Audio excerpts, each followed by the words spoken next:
आज के सेशन में हम चमत्कार के ऊपर बात करें। चमत्कार से हमको क्या होता है, चमत्कार के प्रति हमारी पहली प्रतिक्रिया क्या होती है?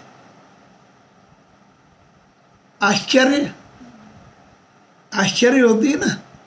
तो जब हम किसी भी चीज को आश्चर्यपूर्वक देखते हैं तो ये जो आश्चर्य की हमारी दृष्टि है, ये दृष्टि हमको जन्मजात मिली हुई है। एक बच्चे के अंदर, एक नवजात शिशु के अंदर जो सबसे बड़ी चीज होती है, जो ईश्वरीय वरदान है उसके लिए, वो है उसका कौतूहल, वो है उसकी जिज्ञासा, वो है उसका प्रत्येक चीज को आश्चर्य के साथ देखना। और जैसे जैसे हम बड़े होते जाते हैं और जैसे जैसे हम जो सो कॉल्ड ज्ञान जिसको कहते हैं उसको हमारा बढ़ता जाता है, वैसे वैसे ये आश्चर्य की जो वृत्ति है, जो हमारी जन्मजात वृत्ति है, ये क्षीण होती चली जाती है। और उसके बाद जब हम बहुत बहुत कुछ पढ़ लेते हैं, बहुत बहुत कुछ जान लेते हैं, या कुछ छोटी मोटी उपलब्धि हमें हो जाती है, तब तक तो आश्चर्य की जो वृत्ति है वो लगभग डोरमेंट हो जाती है। मैं समाप्त नहीं कह रहा हूँ, मैं कह रहा हूँ डोरमेंट हो जाती है, यानी सुप्त हो जाती है। समाप्त होने के बाद तो वो खत्म ही हो जाएगी, लेकिन डोरमेंट हो जाती है, सुप्त हो गई, इसका मतलब उसे जागृत किया जा सकता है। तो ये जो आश्चर्य की वृत्ति है, इसके बारे में दो कथन बड़े इम्पोर्टेंट हैं। दो बातें जो एकदम से दिमाग में आती हैं वो बहुत इम्पोर्टेंट हैं, क्योंकि ये सहज वृत्ति है और हमें जन्म के साथ प्राप्त हुई है।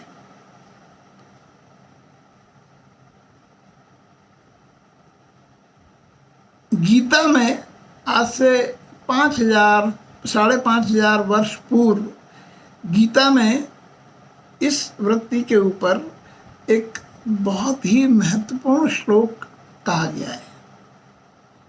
और वो ये कहा गया है कि इस संसार को बहुत से लोग आश्चर्यवती पश्येन, आश्चर्य की तरह से देखते हैं, आश्चर्यवती वदति, आश्चर्य की तरह से बोलते हैं, आश्चर्य की तरह से सुनते हैं।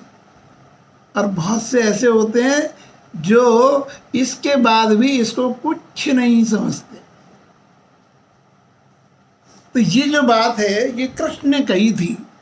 अब चूंकि कृष्ण ने कही थी ये बात, तो आज की जनरेशन को ये समझने में थोड़ी सी ये कठिनाई हो सकती है कि चलो गीता में लिखा है और गीता एक धार्मिक ग्रंथ है, तो वो अपने तरीके से बात को कहते हैं, तो हाँ बात नहीं होती तो नहीं होती, हमको आश्चर्य नहीं होता तो नहीं होता।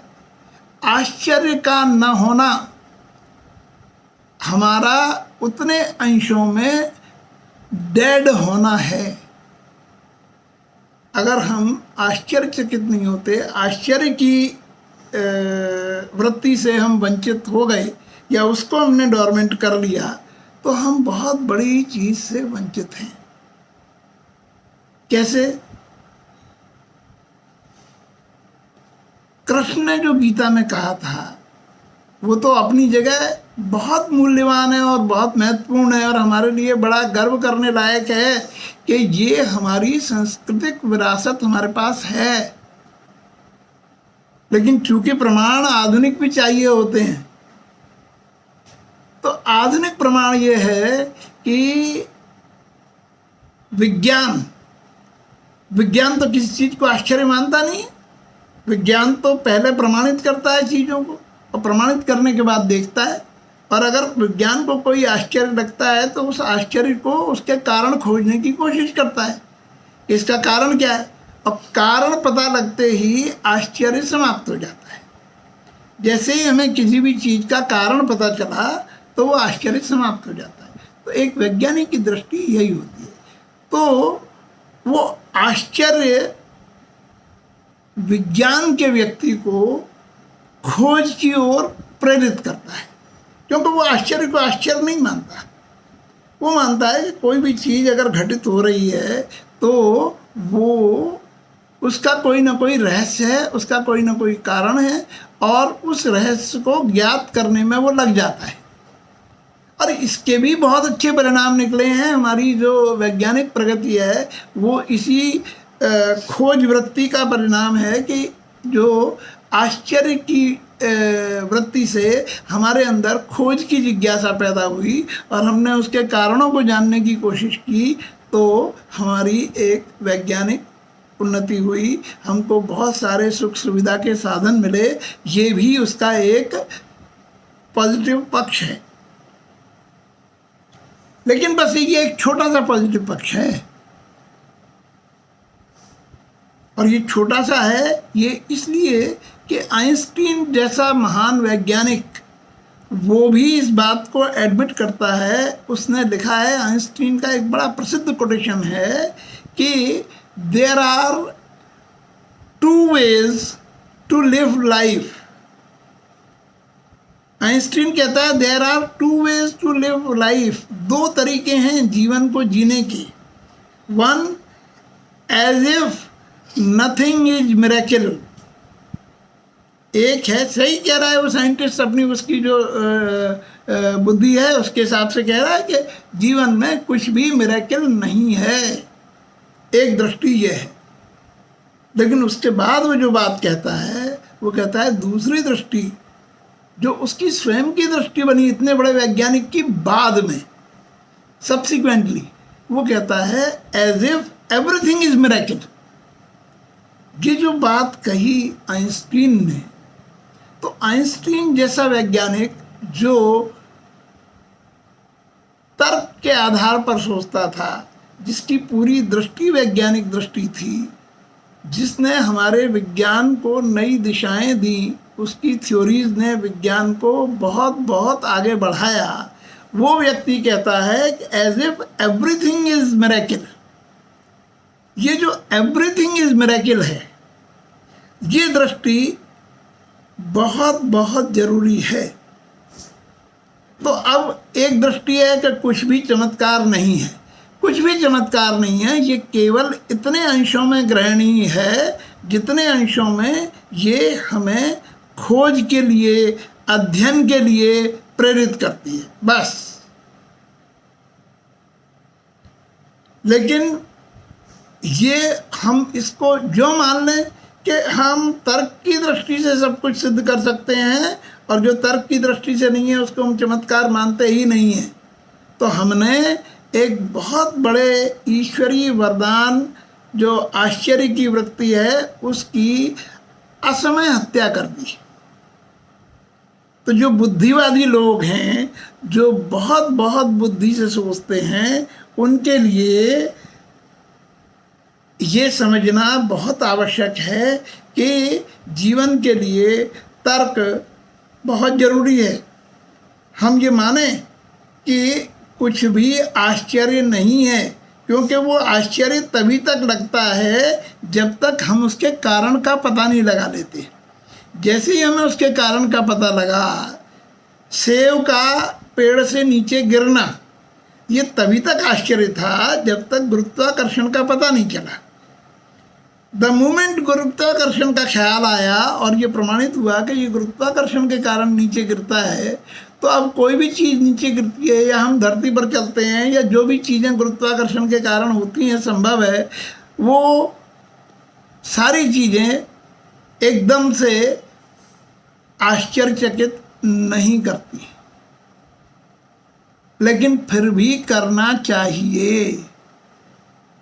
जो हमारी गीता की दृष्टि है, जो हमारी सांस्कृतिक और आध्यात्मिक दृष्टि है, वो ये है कि जीवन में प्रत्येक चीज चमत्कार है। अब जरा हम ये सोच लें कि हमें क्यों चमत्कार मानना चाहिए। देखो, जीवन में जो कुछ भी घटित हो रहा है, अगर हम उसको चमत्कार मानते हैं तो हमारा जीवन एकदम बदल जाता है। ट्रांसफॉर्मेशन इज पॉसिबल अगर हम ये मानते हैं कि what ever happening in our life is a miracle. ये जो जिज्ञासा का तत्व है, ये जो आश्चर्य का तत्व है, ये सबसे पहले क्या करता है?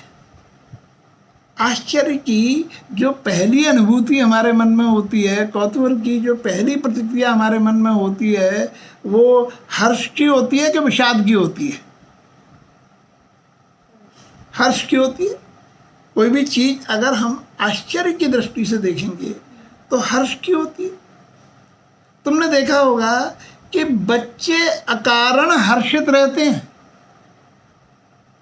और जैसे जैसे वो बड़े होते जाते हैं वैसे वैसे वो हर्षित होने का कारण ढूंढने लगते हैं। अगर कारण नहीं है तो वो हर्षित होंगे ही नहीं, वो कोई कारण चाहिए उनको। और फिर ये कारण जीवन में इतना प्रमुख हो जाता है कि सॉफ्टवेयर इंजीनियर्स की एक मीटिंग हो रही थी, उसमें एक आदमी लेक्चर दे रहा था और वो स्टैंडिंग कॉमेडियन था, बड़े अच्छे अच्छे जोक सुना रहा था, लेकिन कोई नहीं हंस रहा था। अरे क्यों हंसी नहीं आ रही? बोलते सो व्हाट। हर चीज पर उनका कौतूहल ही समाप्त हो गया था, क्योंकि वो दिन रात अपने विज्ञान सम्मत जो उनकी दृष्टि है उसने उनके कौतूहल को समाप्त कर दिया बिल्कुल। तो उन्हें आश्चर्य होता ही नहीं किसी भी चीज पे। आश्चर्य हमको हर्षित करता है, एक तरफ हमको हर्षित करता है, दूसरी तरफ हमारी जिज्ञासा को उद्वेलित करता है। हमारी जिज्ञासा आश्चर्य के कारण बढ़ जाती है कि हम उसके कारण का पता लगाएं। और चूंकि हम किसी चीज़ को जब चमत्कार मानते हैं कि ये चमत्कार हुआ कैसे, उस कारण को हम जानना चाहते हैं, तो जीवन के जो चमत्कार हैं, विज्ञान के चमत्कारों के कारण हम फिजिकली ढूंढ लेते हैं, लेकिन जीवन के जो चमत्कार हैं उनके कारण भाव के संसार में मिलते हैं। एक छोटा बच्चा ट्रेन में सफ़र कर रहा था, अपने पिता के साथ वो ट्रेन में जा रहा था। तो ट्रेन की विंडो में उसने देखा पेड़ दिखे उसको। पिता से पूछता है ये क्या है? पिता ने कहा बेटा ये पेड़ है। जंगल दिखा, फिर पूछा ये क्या है? पिता ने कहा जंगल है। नदी दिखी, फिर पूछा, और देख देख कर बड़ा प्रसन्न हो रहा था। वाह पेड़, वाह जंगल, वाह नदी, वाह झरना। पहाड़ देखा तो पहाड़, अरे वाह पहाड़। और इस तरीके से वो प्रसन्न होता हुआ जा रहा था। उनका एक दूसरा सहयात्री जो था उसने देखा क्या बेवकूफ़ लड़का है, पेड़ पूछ रहा है, झरना पूछ रहा है, नदी पूछ रहा है, पहाड़ पूछ रहा है, और बाप भी इसको बता रहा है, और ये इसमें इतना खुश होने की क्या बात है? पेड़ है तो पेड़ है, पहाड़ है तो पहाड़ है, पर इसमें इतना खुश होने की बात क्या है? तो उसने उसके पिता से पूछा, और जब उसके पिता से पूछा तो उसके पिता ने उत्तर दिया कि इस बच्चे की आंखों की रोशनी जन्म से नहीं थी, और अभी इसकी सर्जरी कराकर, ऑपरेशन कराकर हम लौटे हैं, जो ऑपरेशन सफल हुआ और इसकी आंख की रोशनी आ गई है। तो ये ट्रेन की खिड़की में से जो भी देख रहा है वो दृश्य पहली बार देख रहा है। कहने का अर्थ ये है कि वो जो बच्चा पहली बार किसी चीज़ को देख रहा है, उसके शरीर में जो पुलक भाव है, उसके शरीर में जो हर्ष है, उसके रोमांच हो रहा है देख देख के, ये छोटी छोटी उसके बारिश की पानी की बूंदें उसके चेहरे पर पड़ी, फुहार पड़ी, उससे वो रोमांचित हो गया। वाह क्या बूंदें हैं, क्या बारिश है। अब जरा हम कल्पना करें कि ये इतनी प्रकृति पूरे आनंद से भरी हुई है, हम इनमें से सभी चीज को देखते हैं, और सभी चीज को देख करके क्या हमारे मन में रोमांच होता है? बहुत कम होता है। मैंने देखा है, मुझे बहुत पहाड़ों से, नदी से, झरने से, समुद्र से, विशेष रूप से समुद्र से बहुत बहुत लगाव है। बड़ा रोमांचित होता हूँ मैं, और घंटों बैठा रह सकता हूँ, घंटों। और कई बार जब समुद्र तट पर मैं दूसरे तरह की एक्टिविटीज़ में लोगों को देखता हूँ व्यस्त, तो मुझे लगता है कि समुद्र का सौंदर्य अप्रतिम है। केवल समुद्र का ही नहीं, प्रकृति का सौंदर्य अप्रतिम है। प्रकृति का सौंदर्य इतना अद्भुत है कि वो हम जिस डिविनिटी को फील करना चाहते हैं, जो हमारा लक्ष्य है, उस तक पहुंचने के लिए सबसे सरल अगर कोई साधन है तो वो प्रकृति का सानिध्य है। जितनी देर हम प्रकृति के साथ, इसीलिए जो अर्ली राइजर हैं, जो सुबह जल्दी उठते हैं, सुबह जल्दी उठना अपने आप में किसी वरदान से, किसी सौभाग्य से कम नहीं है।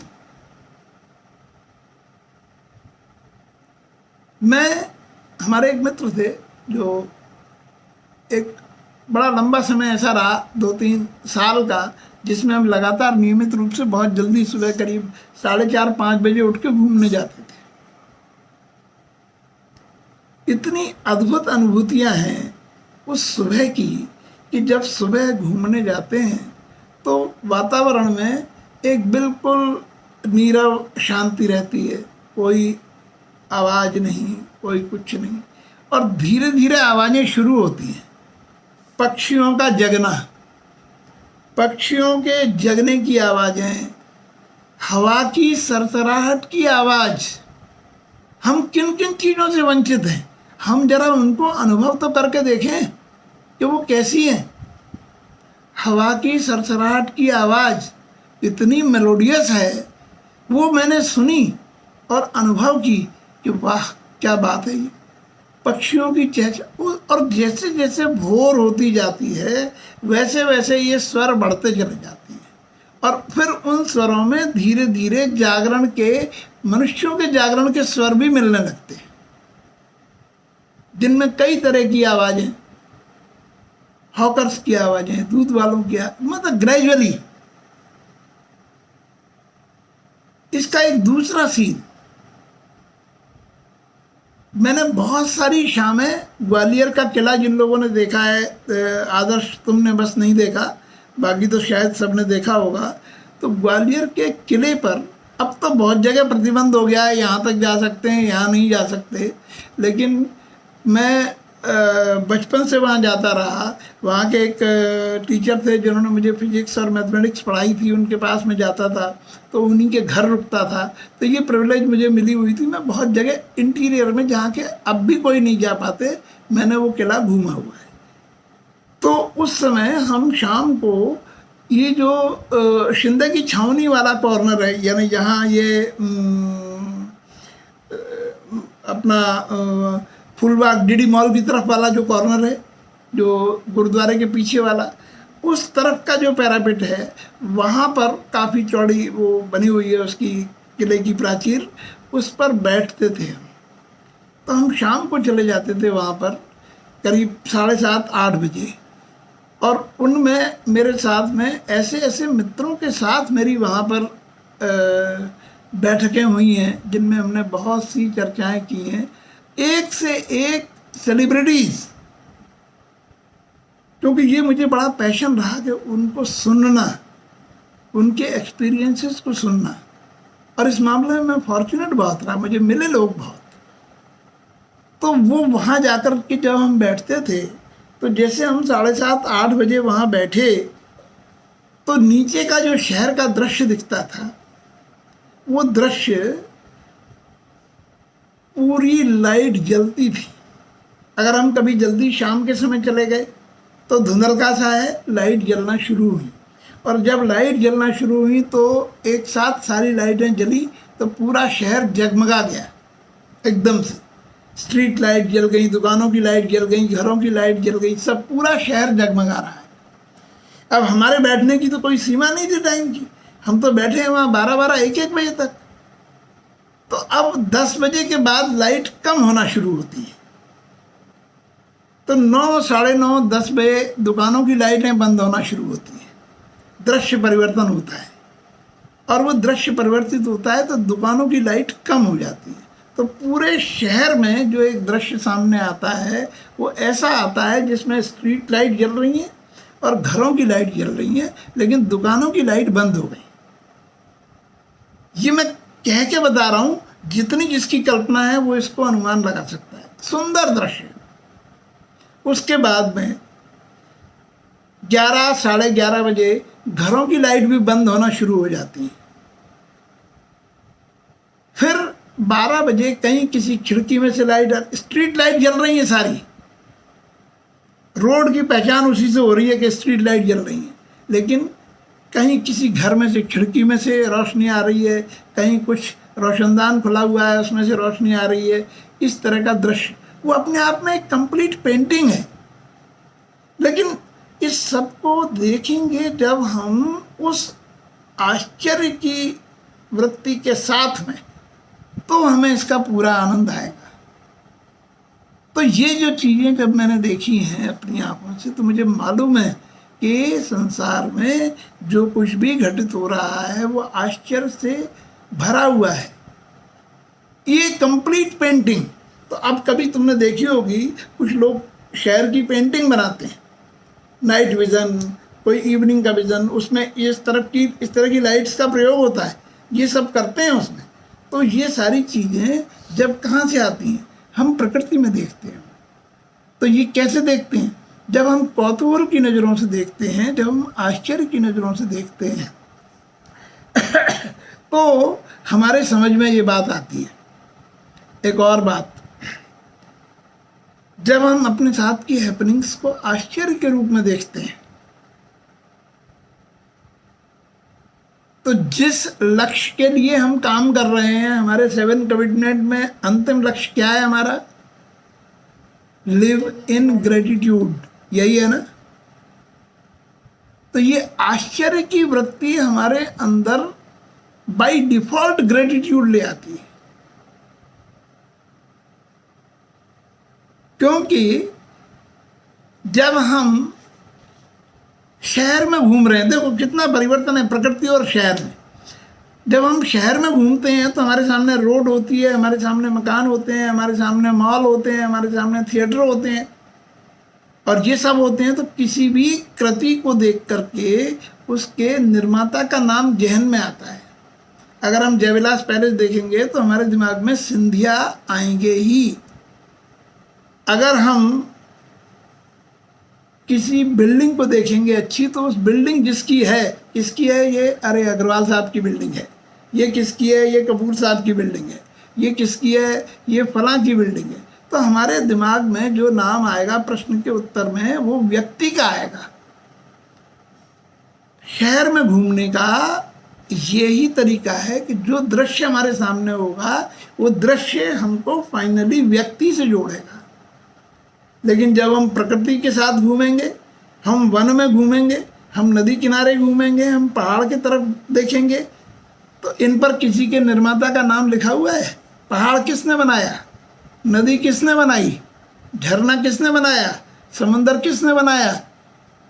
तो जिसने ये बनाए हैं उसकी तरफ हमारा ध्यान अपने आप चला जाएगा। ये अंतर है नगर में और प्रकृति के सानिध्य में रहने का। और इसीलिए हमारे यहाँ जो हमारी वैदिक संस्कृति है, वैदिक संस्कृति का जो उद्भव हुआ है वो वनों में हुआ है, वो कंदराओं में हुआ है, वो पर्वतों में हुआ है, वो प्रकृति के सानिध्य में हुआ है। ये बेसिक फर्क है हमारी सांस्कृतिक विरासत जो हमें मिली है और जो हमारी आध्यात्मिक संपदा है, जो इतनी सूक्ष्म है कि विश्व की कोई धारा उसका मुकाबला कर नहीं पाती, आज तक नहीं कर पाई। तो ये वेद जन्मे कैसे? अगर वो उन ऋषियों के मन में सबसे पहले आश्चर्य हुआ ना, अग्नि को देखा तो आश्चर्य हुआ, सूर्य को देखा तो आश्चर्य हुआ, जिसको भी देखा उसको देख करके आश्चर्य हुआ। कालांतर में उनके कारण खोजे गए, वो एक अलग बात है। तो खोज भी उसी तत्व से बड़ी और आध्यात्मिक गहराई भी उसी आश्चर्य के भाव से उत्पन्न हुई कि अगर वो चमत्कार का, आश्चर्य का भाव नहीं होता तो ये वैदिक परंपरा जो आज ज्ञान की इतनी बड़ी संपदा के रूप में हमारे सामने है, ये हमें प्राप्त नहीं होती। ये सबसे बड़ा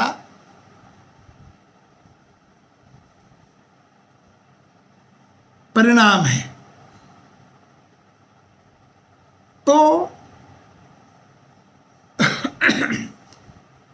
तर्कशील होना, बुद्धि हमको मिली है तो तर्क करेगी, बिल्कुल ठीक बात है, लेकिन केवल बुद्धि से हम कैलकुलेटेड जगह पर ही पहुंच सकते हैं।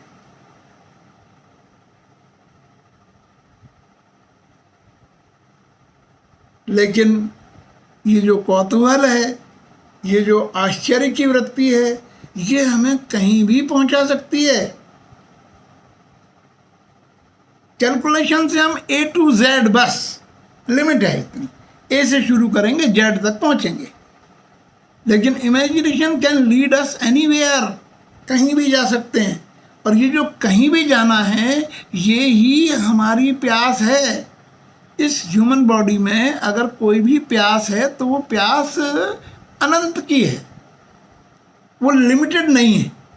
हमारी बॉडी में जिस चीज़ की हमको सबसे ज़्यादा ज़रूरत है, हम अगर आनंद चाहते हैं तो वो अनलिमिटेड चाहते हैं, लिमिटेड नहीं चाहते। इसीलिए हमारा गोल क्या है? Inner space expansion.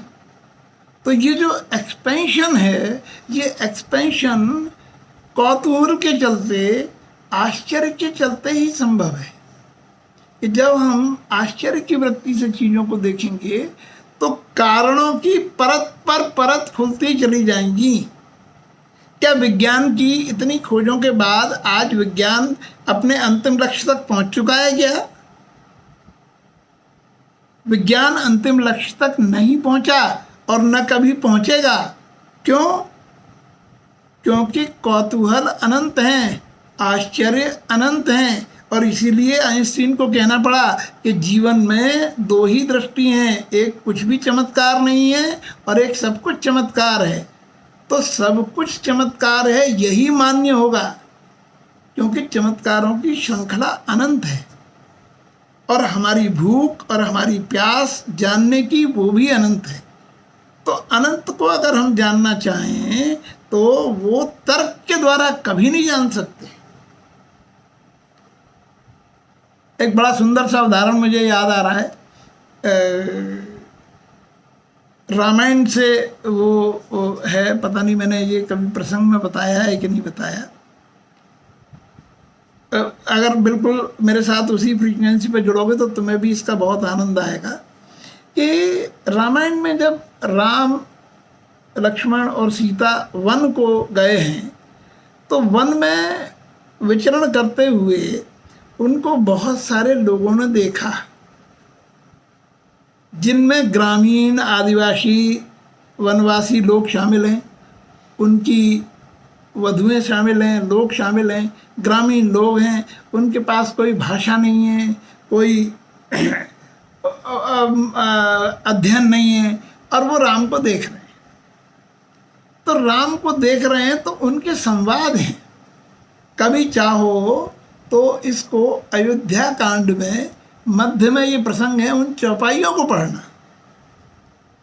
मैं कई बार कहता हूँ कि रामायण नियमित रूप से पढ़ा करो, और नियमित रूप से पढ़ो, और उसमें भले ही एक दोहा पढ़ो, इसका परिणाम अद्भुत है। एकेडमिकली भी अगर भाव का संसार नहीं बढ़ेगा तो एकेडमिकली शब्द ज्ञान इतना बढ़ जाएगा कि जिसकी कोई सीमा नहीं। तो कोशिश करो कि रामायण का एक दोहा पढ़ो, लेकिन पढ़ो। गीता का एक श्लोक पढ़ो, लेकिन पढ़ो। ये दो चीज़ें हमारी सांस्कृतिक और आध्यात्मिकता की अनमोल धरोहर हैं, और इनसे हम अभूतपूर्व चीज़ें प्राप्त कर सकते हैं। तो वो वहाँ पर उनकी जो ग्राम्य लोग हैं, ग्रामीण लोग हैं, उनकी बातचीत हो रही है। अब उस बातचीत में कुछ लोग बड़े हैं जो तर्क की भाषा में बात करते हैं, कह रहे हैं, कितना बढ़िया तर्क दिया है, देखो मैं तो इस पर भी मुग्ध हो जाता हूँ कि तर्क देखो कितना बढ़िया है। उन्होंने तर्क दिया कि राम और सीता इतने सुंदर हैं, इतने सुंदर हैं कि इनकी सुंदरता सहज है। राम का, सीता का जो सौंदर्य है वो सहज सौंदर्य है। क्यों? वो कहते हैं कि ये आप प्रगट भय विधि न बनाए, ये अपने आप प्रकट हुए हैं, इनको विधाता ने नहीं बनाया। क्योंकि विधाता ने ये सारा संसार बनाया है, तो ये सारा संसार जितना सुंदर है उससे ज़्यादा सुंदर है ये। तो इनके मुकाबले का स्त्री पुरुष सौंदर्य हमने देखा ही नहीं, देखना तो दूर हमने सुना भी नहीं। तो ये विधाता के द्वारा बनाए हुए नहीं है, ये आप प्रगट भय विधि न बनाए। अब विधाता ने नहीं बनाया तो हमने इनको देखा, ऐसे ही विधाता ने भी देखा, ब्रह्मा ने भी देखा इनको। तो जब ब्रह्मा ने इन्हें देखा तो ब्रह्मा के मन में ये विचार आया कि इनके जैसा दूसरा बना दूं, मेरी सृष्टि में इतना सुंदर कोई है नहीं। अब ब्रह्मा तो पूरी सृष्टि का निर्माता है, तो उसने सोचा कि इन्हीं देख विधि मन अनुरागा, इनको देख करके विधाता के मन में अनुराग पैदा हुआ। और वो जो अनुराग पैदा हुआ तो उसने क्या कहा कि इन्हीं देख विधि मन अनुरागा पटतर जोग बनावे लागा, इनके समान दूसरा बनाने लगा कि इनके समान दूसरा मैं बना दूं, तो मेरे लिए भी ये हो जाए, ये मॉडल है, इतना सुंदर अगर कोई हो सकता है तो मैं तो करता हूँ, विधाता हूँ, मैं बना सकता हूँ, तो मैं बनाऊंगा। तो वो बनाने पटतर जोग बनावे लागा और कीन बहुत श्रम ने कुनाए, बहुत परिश्रम किया उसने, लेकिन जरा सी भी सफलता उसको नहीं मिली, उतना सुंदर प्रतिरूप वो बना ही नहीं पाया। तो जब बना नहीं पाया, इससे ज़्यादा लॉजिकल कोई कारण मुझे पूरी रामायण में दिखा नहीं कि राम का वनगमन क्यों हुआ।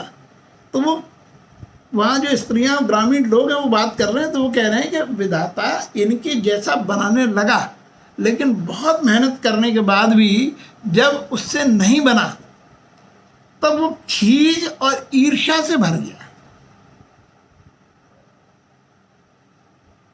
तो क्या किया उसने कि इन्हीं देख विधि मन अनुरागा पड़तर जोग बनावे लागा और ते ही ईर्षा बन आने दुराए, उस ईर्ष्या के कारण उसने इनको वन में छुपा दिया ताकि कोई देखे नहीं। क्या भाव आया कि ये जो वन में घूम रहे हैं, ये वन में विधाता ने इनको वनवास इसलिए दिया, इस ईर्ष्या के कारण दिया कि हम इनके जैसा बना नहीं पाए, तो अब कहाँ इनको रहने ही नहीं देंगे शहर में, इनको जंगल में छुपा देंगे ताकि कोई इनको देखे नहीं, क्योंकि इनको देखेगा तो हमारी रचना फीकी लगेगी। तो हमारी रचना फीकी न लगे, इस ईर्ष्या के कारण उन्होंने उसको वन में छुपा दिया।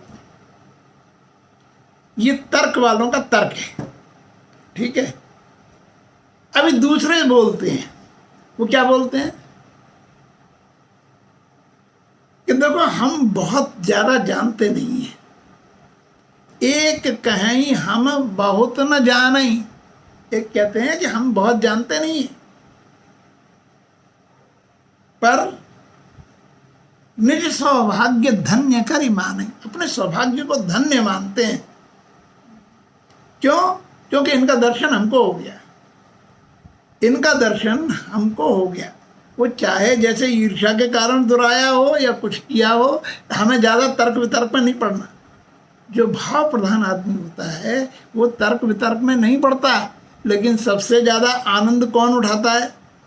जो लोग तर्क वितर्क में पढ़े वो तो अपना गणित लगा रहे हैं इस कारण से, लेकिन जो तर्क वितर्क में नहीं पढ़े उन्होंने एक लाइन में बात कह दी कि हम तो अपना भाग्य धन्य मानते हैं कि इनके दर्शन हो गए हमको, बस। इससे ज़्यादा कोई महत्वपूर्ण बात हमें लगती ही नहीं। तो ये है प्रमाण इसका कि हमको जो कौतूहल है जो आश्चर्यवत देखने की चीज़ है, जिसको भी हमारे जीवन की किसी भी घटना को देख लो, अपने जीवन में हमें कोई उपलब्धि होती है, हम कोई चीज़ प्राप्त करते हैं, उस प्राप्त की हुई चीज़ को अगर हम चमत्कार की दृष्टि से देखते हैं, अगर हम आश्चर्य की दृष्टि से देखते हैं, तो हमारे अंदर कृतज्ञता का भाव उत्पन्न होगा, ग्रेटिट्यूड का भाव उत्पन्न होगा। और अगर हम उसको लॉजिक की दृष्टि से देखेंगे तो अनिवार्य रूप से हमारे अंदर अहंकार का भाव उत्पन्न होगा। और जीवन के जीने की जैसे ये दो विधियां हैं कि सब कुछ चमत्कार है या कुछ भी चमत्कार नहीं है, ऐसे ही जीवन को जीने की दो विधियां हैं, धन्यवाद में जीना या कंप्लेंट में जीना, शिकायत में जीना। तो अहंकारी आदमी कभी धन्यवाद में जी नहीं सकता, अहंकारी आदमी हमेशा शिकायत में जिएगा, उसको सिर्फ शिकायत के अलावा और कुछ होगा ही नहीं। लेकिन जिसमें कौतूहल जिंदा है, जिसमें चमत्कार पूर्वक देखने की दृष्टि है, तुम सब लोग मेरे साथ जुड़े हुए हो, ये मैं अपने जीवन का प्रत्यक्ष चमत्कार मानता हूं। ये मेरी दृष्टि है, क्योंकि मुझे कोई वजह नजर नहीं आती क्यों तुम जुड़ोगे, और इतने लोग जुड़ते हैं मुझसे। अब ऋतुजा वर्षों के बाद दोबारा रिकनेक्शन हुआ, श्रद्धा जिसको देखा ही नहीं है, और गरिमा गवाह है। क्यों गरिमा, वो लकी क्या नाम है उसका उज्जैन में, गरिमा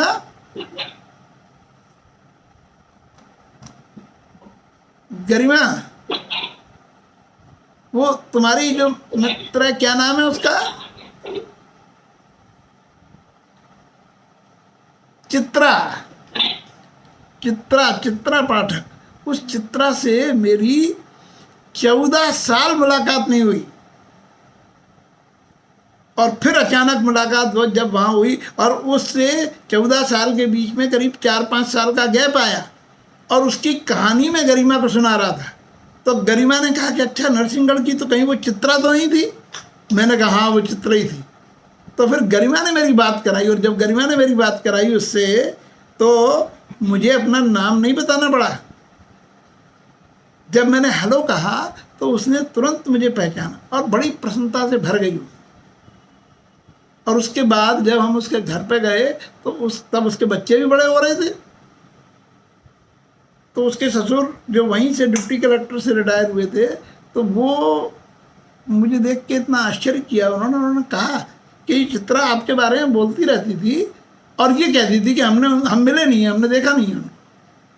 और इस बात को 13-14 साल हो गए, तो हम तो ये समझ ही नहीं पा रहे थे कि ऐसे कैसे संबंध हैं जिसमें ये लड़की इतनी तारीफ करती है और इतनी आपसे जुड़ी हुई है, और देखा ही नहीं।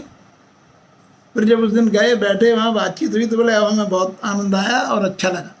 मैं बताना ही चाह रहा हूँ इसमें कि केवल हमारे जीवन में अगर ये कौतूहल का, जिज्ञासा का, आश्चर्य का, चमत्कार का बोध अगर होता है, हम इस कोई भी व्यक्ति जो हमारे जीवन में आता है वो मात्र व्यक्ति नहीं है, वो एक अवसर है। प्रत्येक व्यक्ति, क्योंकि जो भी आता है वो कुछ ना कुछ अपना रोल प्ले करके जाता है। अब वो अच्छा है, बुरा है, नेगेटिव है, पॉजिटिव है, ये बाद में निर्णय होगा। हम क्या करते हैं, हम पहले ही डिसीजन कर लेते हैं। ये पहले डिसीजन करना हमेशा घातक होता है। अगर बाद में नेगेटिव पॉजिटिव होता है तो वो नेगेटिव लेसन देगा, एक्सपीरियंस देगा, और पॉजिटिव नई नई राहें खोलेगा। तो जब हम कौतूहल की दृष्टि से देखते हैं, चमत्कार की दृष्टि से देखते हैं, तो ये मेरा अपना निजी अनुभव है कि 90-95% चमत्कार होते हैं।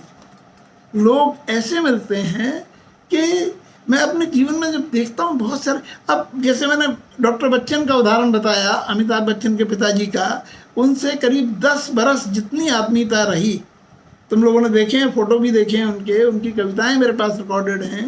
हमारी गुड़िया को उन्होंने गोद में खिलाया, इतना, ये कैसे मिल गए? बोलो ये चमत्कार है कि नहीं है? कैसे हुआ ये चमत्कार? कल मेरी जादूगर आनंद से बात हुई, कल से उनका शो वहाँ शुरू हुआ है, कल से नहीं परसों से, 4 तारीख से शिवपुरी में। तो मेरे से बात हुई उनसे, मैंने पूछा ग्वालियर का कोई प्रोग्राम? बोले नहीं, ग्वालियर का प्रोग्राम नहीं है अभी, शिवपुरी का है। मैंने कहा चलो देखो, अगर पॉसिबल हुआ तो मैं आऊँगा। उनसे मेरी मुलाकात की कहानी इतनी रोमांचक है, अभी कल परसों किसी को मैंने सुनाई थी। उसने पूछा कि आपकी मुलाकात कैसे हुई? तो फिर मैंने उसको पूरी कहानी सुनाई। मैंने कहा तुम्हारा टाइम है तो सुनो। और वो बिल्कुल आश्चर्यचकित रह गया कि ऐसे भी होता है। और वो ऐसी हुई कि उनके बच्चे यहाँ सिंधिया कन्या विद्यालय में 3 बेटियाँ पढ़ी, उनका बेटा जो अब परफॉर्म करता है उनके साथ में, वो सिंधिया स्कूल में पढ़ा। And I was local guardian of those children. उन बच्चों का लोकल गार्जियन मैं रहा हूँ 10-12 साल। मुझसे पहले यहाँ कलेक्टर ग्वालियर जो थे वो उसके लोकल गार्जियन थे। अभी इसका कोई कारण नहीं, चमत्कार के अलावा क्या है ये बताओ मुझे, कि हमारा क्या कनेक्शन उनसे। और उसके बाद में इन संबंधों ने इतना एनरिच किया इनसे। तो मेरा कहना ये है कि जीवन में जो भी हमारे पास व्यक्ति आता है वो उसकी वैल्यू करना सीखें। उसको हम अगर वैल्यू करेंगे तो वो तभी कर पाएंगे जब पहले हम उसको एक आश्चर्य की तरह से देखेंगे कि ये क्यों आया। अपने बीच में ये जो सेंटर है इसमें तुम सब लोग जुड़े हुए हो और इतनी ऑनेस्टी से जुड़े हुए हो, बहुत अच्छी तरह से चीज़ों को देख रहे हो, सुन रहे हो, सब कुछ कर रहे हो, लेकिन लॉजिक से ऊपर उठ के देखो। लॉजिक से ऊपर उठ के देखने पर ही डिविनिटी नज़र आती है। लॉजिक के प्लेटफॉर्म पर अगर आप चाहें कि स्पिरिचुअलिटी को या डिविनिटी को फील करना, कर नहीं सकते, क्योंकि वो लॉजिक के पार ही है।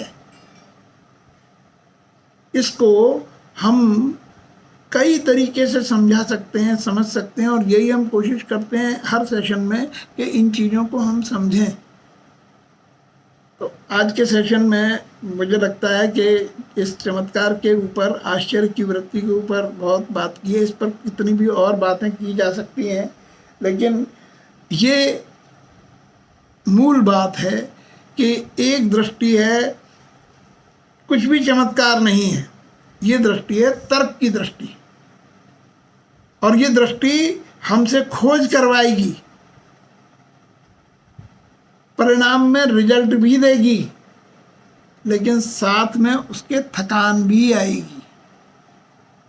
ध्यान रखो, जब हम किसी भी परिश्रम को, एक आदमी डांस परफॉर्म कर रहा है और एक आदमी एक क्वेश्चन आंसर का ऐसे लिख रहा है, दोनों में थकान किस में होगी? उसको डांस की परफॉर्मेंस में थकान होगी या क्या ऐसे लिखने में थकान होगी? क्योंकि डांस में वो प्रयोग कर रहा है, कल्पना का जो मुद्राएं बना रहा है, जो एक्शन कर रहा है, वो सारी की सारी कहाँ कर रहा है? पहले अपने मन में कर रहा है, अपने मस्तिष्क में कर रहा है, अपनी कल्पना में कर रहा है, और उसके बाद उसको परफॉर्म कर रहा है। और उसके बाद में वो जब जो मन में उसने किया वो परफेक्ट किया, और जो कर रहा है वो उतना परफेक्ट नहीं हो पा रहा। बस इसी से कला की यात्रा प्रगति करती है, आगे बढ़ती है, क्योंकि मानसिक रूप से हम परफेक्ट कर लेते हैं, लेकिन जब एक्चुअल में हम उसको परफॉर्म करते हैं तो उसमें कमी रह जाती है। ये जो कमी छूटती है, ये कमी ही कला की यात्रा में प्रगति का हेतु है, ये कारण है। लेकिन जब हम लॉजिक से चलते हैं कहीं भी, तो लॉजिक से हमारे पास वही साधन है, बिल्कुल 2 और 2 4। एक उदाहरण मैं अक्सर देता हूँ, पहले भी मैंने दिया है, कि हम जीवन का गणित और भाव का गणित, इन दोनों में बहुत अंतर है। जीवन का गणित 2 और 2 4 होते हैं, सब जगह 2 और 2 4 ही होंगे। देखो, हम असंतुष्ट क्यों रहते हैं? हम शिकायत में क्यों रहते हैं? हम उस आनंद को प्राप्त क्यों नहीं कर पाते जो हमारा सहज स्वभाव है? हम चाहते वही हैं, हम चाहते अपार सुख हैं, लेकिन लिमिटेड भी प्राप्त नहीं कर पाते। उसका एकमात्र कारण ये है कि जो जीवन का गणित है, हम उसी गणित के आधार पर चलते हैं। हमारे सोचने का ढंग ही लाभ और हानि पर है कि क्या फ़ायदा, इससे क्या फ़ायदा। ठीक है, कोई आदमी मिल गया, चला गया, अब उसमें उसको अपॉर्चुनिटी के तौर पर मानने का क्या फ़ायदा? सर आप कह रहे हो, पर क्यों हर एक को अपॉर्चुनिटी मानना है? अरे भाई, हर एक अपॉर्चुनिटी मान नहीं लें, हर एक अपॉर्चुनिटी है। ये भी मेरा निजी अनुभव है जीवन का, क्योंकि संयोग से मैंने ऐसी जगह काम किया है जिसमें पब्लिक डीलिंग बहुत थी, और उस पब्लिक डीलिंग में आज भी इतने लोग मुझसे जुड़े हुए हैं कि मैं अपने आप को बड़ा सौभाग्यशाली मानता हूं कि अदरवाइज उनसे कैसे मिलते हैं। और इसीलिए मैंने जो नए बैंकर जिनसे मेरी कभी बात होती है कभी, तो मैं उनको यही सिखाता हूँ कि जो कस्टमर तुम्हारे पास आया है वो एक अपॉर्चुनिटी मानो उसको। अगर वो अपने आप को अपॉर्चुनिटी प्रूव नहीं करता तो अपने आप ही चला जाएगा ना, साइड हो जाएगा, कोई दिक्कत नहीं है। अदरवाइज तुम कहाँ तक यात्रा कर सकते हो इसकी तुम्हें कोई सीमा पता ही नहीं। तो मैं बता रहा था, आखिरी उदाहरण देके आज के सेशन को हम कंक्लूड करेंगे कि जीवन का गणित है 2 और 2 4 का गणित, जो हम फायदे नुकसान की भाषा में सोचते हैं कि हमने 2 रुपये खर्च किए, बदले में 2 रुपये का सामान मिल रहा है कि नहीं मिल रहा, और वो मिल गया तो 2 का मिल गया, 2.25 का मिल गया, हम संतुष्ट हो जाते हैं। और अगर 2.5 का मिल गया तो हम बहुत खुश हो जाते हैं कि अरे वाह, ये तो बहुत बढ़िया, हमारा सौदा बहुत अच्छा हुआ। ये है जीवन का गणित, और ये सब जगह समान रहेगा। इसको यहाँ कर लें, इसको अमेरिका में कर लें, इसको चाइना में कर लें, जहाँ भी करेंगे, ये जीवन के व्यापार का गणित है, 2 और 2 4 होना।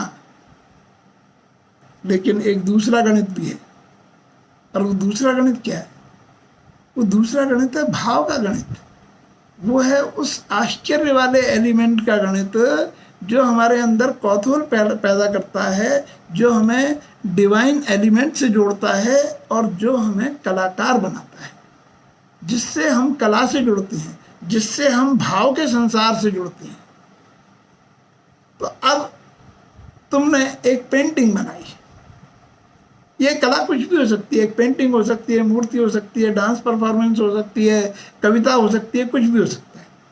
तो हमने एक पेंटिंग बनाई, और उस पेंटिंग को बनाई तो उस पेंटिंग की जो कीमत तय होगी, जो उसका मूल्य तय होगा, क्या वो इस आधार पर होगा कि इसका कैनवास 10 रुपये का आया और इसमें रंग लगे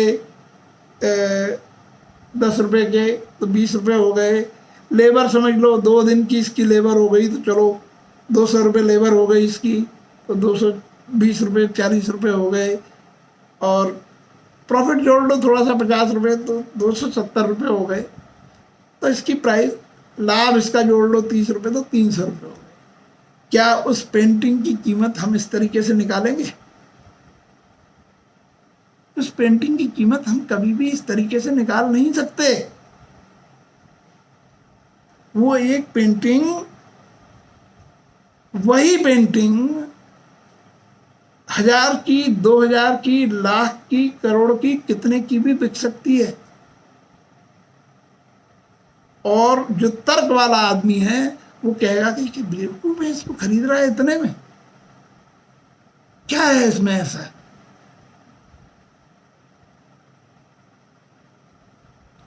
पंडित बिरजू महाराज डांस के लिए आए हैं तो क्या कर रहे हैं? वो तो मुद्राएं बना रहे हैं, कर रहे हैं डांस। इसके लिए इनको 1 लाख, 2 लाख, 5 लाख क्यों? अरे बारात में भी शोधे नाचते हैं तो उनको क्या करते हैं? ठीक है, उन पर भी थोड़े बहुत 100, 200, 400 रुपये नौछावर कर देते हैं, लेकिन क्या ये एक मानेंगे? कभी नहीं मानेंगे। ये है उस आश्चर्य के एलिमेंट को जिंदा रखने का परिणाम। अगर वो है, हाँ बोलो सर। मैं एक उदाहरण देना चाहती हूँ। हाँ जरूर जरूर जरूर। कल क्या हुआ कि कल मुझे बहुत डिप्रेस फील हो रहा, मतलब बहुत लोनली फील हो रहा था। तो क्या हुआ कि मैंने सोचा चलिए मंदिर चलते हैं। ठीक है, तो मैं मंदिर गई, मैं शिव जी के मंदिर गई। वहां पर मैंने आरती अटेंड करी।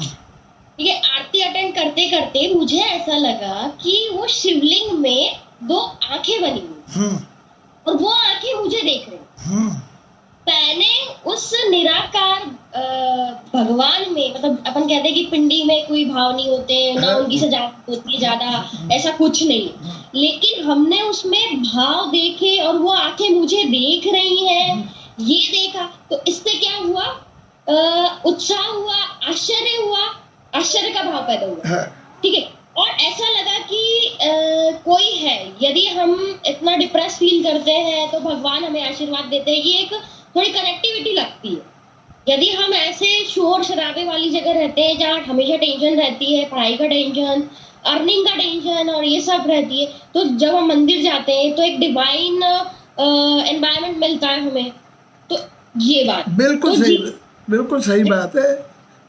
तो ये भाव पैदा हुए, तो उससे क्या हुआ, हमारा बूस्टअप हुआ, हम में एनर्जी आई। और सारी चीजें जो भी मतलब नकारात्मक नेगेटिव जो चीजें थी वो हम वहीं भूल के आ गए और नए तरीके से फिर हमारा मतलब अच्छा लगा, हल्का लगा बॉडी, और पूरे मतलब एकदम हल्का महसूस हुआ।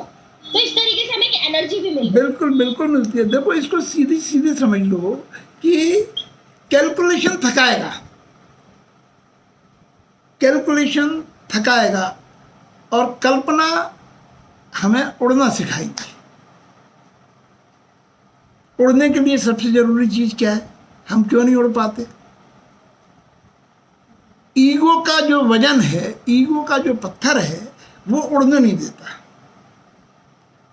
ईगोइस्टिक आदमी की कल्पना शक्ति अच्छी नहीं होती कभी भी। वो अदरवाइज ये सारी चीजें हमको जन्मजात मिली हुई हैं, कल्पना कहीं से खरीद के नहीं लानी आपको, जन्मजात मिली है। लेकिन ये जिस तरीके से हम आगे बढ़ते जाते हैं उस तरीके से, जैसे हमारा कौतूहल नष्ट होता है वैसे हमारी कल्पना नष्ट होती है, जैसे हमारे आश्चर्य का भाव नष्ट होता है, उसी तरह से ये सारी चीज़ें नष्ट होती हैं। किसके द्वारा?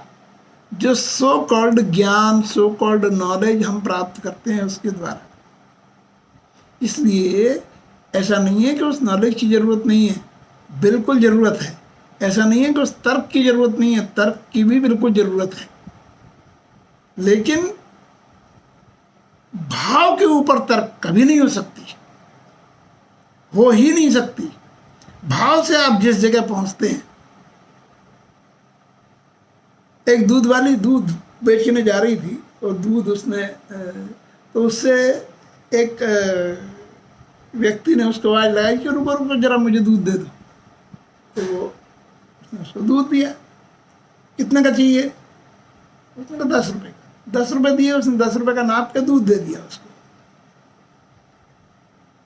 इतने में एक आदमी पीछे से दौड़ता हुआ, अरे अरे तुम कहाँ चली आई, मैं तुम्हें देखते ही रह गया वहाँ पर और तुम मिली नहीं मुझे दूध।